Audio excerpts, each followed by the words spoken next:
நேரத்தில் நெல் தொடர்பில் ஒரு செய்தி வெளியாகி இருக்கிறது. வி கிலோமீட்டர் ரூபாய் 150 ஓணே என்று அத பத்திரிகை மற்றொரு தகவலை தந்திருக்கிறது. நொதுன்னொத் குஷிகர்மா மாத்தியாங்ஷே வட்டலனவா ஜாத்திக கோவிஜன எக்கமுத்துவ என்பதுதான் அத பத்திரிகையினுடைய செய்தி. எனவே நெல்லினுடைய ஒரு கிலோ நெல்லுக்கு 140 ரூபாய் தொடக்கம் 150 ரூபாய் என்ற விலை நிர்ணயம் செய்யப்பட வேண்டும். எனவே நீங்கள் நினைத்தமாறு இவ்வாறு இதனை செய்வதன் மூலமாக எங்களுக்கு பாரிய நஷ்டங்கள் ஏற்படுவதாக விவசாயிகள் தரப்பில் இந்த குற்றச்சாட்டு முன்வைக்கப்படுகிறது. தேசிய விவசாய ஒன்றியம் தான் இந்த குற்றச்சாட்டினையும் முன்வைத்திருக்கிறது. எனவே 120 ரூபாயில் இருந்தே 140 ரூபாய் தொடக்கம் 150 ரூபாய் வரை நெல்லுக்கான விலை நிர்ணயிக்கப்பட வேண்டும் என்பது இவர்கள் தெரிவிக்கின்ற கருத்து. ஒரு ஏக்கருக்கான நெல் விளைச்சலுக்காக வேண்டி 20,000 தொடக்கம் 25,000 அளவில் நாங்கள் செலவிட வேண்டி இருப்பதாகவும் இதன் மூலம் தெரிவிக்கப்பட்டிருக்கிறது. எனவே பல்வேறு சந்தர்ப்பங்களில் எங்களுடைய கஷ்டங்கள் பிரச்சனைகளை பற்றி நாங்கள் கூறியிருந்தோம். ஆனாலும் அது தொடர்பில் எந்தவிதமான நடவடிக்கைகளும் எடுக்கப்படவில்லை. அவ்வாறு இல்லையாயின் நீங்கள் இதற்கு எதிராக நாங்கள் கூறுகின்ற கருத்தினை சுயமெடுத்து அதற்கேற்ப உங்களுடைய செயற்பாடுகளை முன்னெடுக்காத பட்சத்தில் நாங்கள் விவசாய அமைச்சை சுற்றி வளைப்போம் என்று எச்சரிக்கை விடுக்கப்பட்டிருக்கிறது.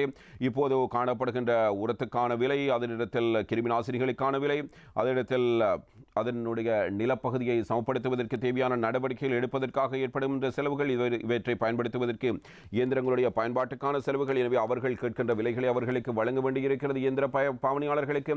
இவ்வாறு பல்வேறு நெருக்கடிகள் இதில் இருக்கின்றன. இதனை புரிந்து கொண்டு தற்போது இருக்கிற சூழ்நிலையில் 140 ரூபாய் தொடக்கம் 150 ரூபாய் வரையில் நெல்லுக்கான விலை நிர்ணயிக்கப்பட வேண்டும். அப்பொழுதுதான் ஓரளவுக்கேனும் விவசாயிகளுக்கு லாபம் பார்க்க முடியும் என்ற கருத்தை இதன் மூலம் முன்வைக்கப்பட்டிருப்பது இந்த தகவலாக அமைந்திருக்கிறது. எனவே பிரதானமாக இதுவும் மிக முக்கியமாக கவனம் செலுத்தப்பட வேண்டும். அதனத்தில் நெல் உரிமையாளர்களுடையான சந்திப்பொன்றும் அமைச்சர் மஹிந்த அமரவீர தலைமையில் இடம்பெற்றிருந்தது. இதன் பொழுதும் பல்வேறு கருத்துக்கள் பேசப்பட்டிருந்தன. வெளிநாட்டிலிருந்து அரசு இறக்குமதி செய்வது தொடர்பில் அவர்கள் தங்களுடைய அதிருப்தியை வெளிப்படுத்தியிருந்தார்கள். எது எப்படி இருப்பினும் டிசம்பர் வரையிலும் அரிசி இருக்கிறது. எனவே உண்டு வாழ முடியும் என்ற நம்பிக்கை ஏற்பட்டிருக்கிறது. எதிர்வரும் காலங்களிலும் அவ்வாறு அரசினை இறக்குமதி செய்யாமல் உள்ளூர் உற்பத்தியாளர்களுக்கான இந்த இடத்தினை வழங்க வேண்டும் என நெல் உரிமையாளர்கள் சங்கத்தினுடைய செயற்பாட்டாளர்கள் இந்த கோரிக்கையை முன்வெடுத்திருந்தார்கள்.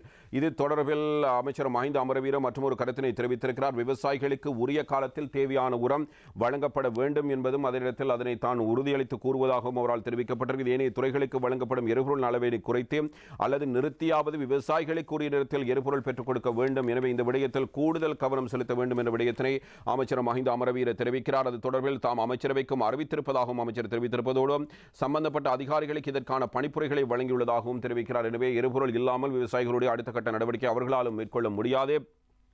பெரும்போகத்துக்கு தேவையான உரத்தை பெற்றுக்கொள்வதற்கான நடவடிக்கை எடுக்கப்பட்டுள்ளதாக குறிப்பிட்டிருக்கிற அமைச்சர் அதற்கான விசேட வேலை திட்டம் முன்னெடுக்கப்படும் என்றும் குறிப்பிடுகிறார்.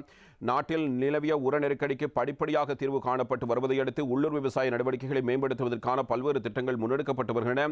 இதையடுத்து உரிய காலத்தில் விவசாயிகளுக்கு போதுமான அளவு உரத்தை பெற்றுக் கொடுப்பதற்கான திட்டங்கள் நடைமுறைப்படுத்தப்படும் என்ற விடயம் இதன் மூலம் அமைச்சர் மஹிந்த அமரவீருடைய கருத்தின் மூலம் நாங்கள் தெரிந்து கொள்ளக்கூடியதாக இருக்கிறது.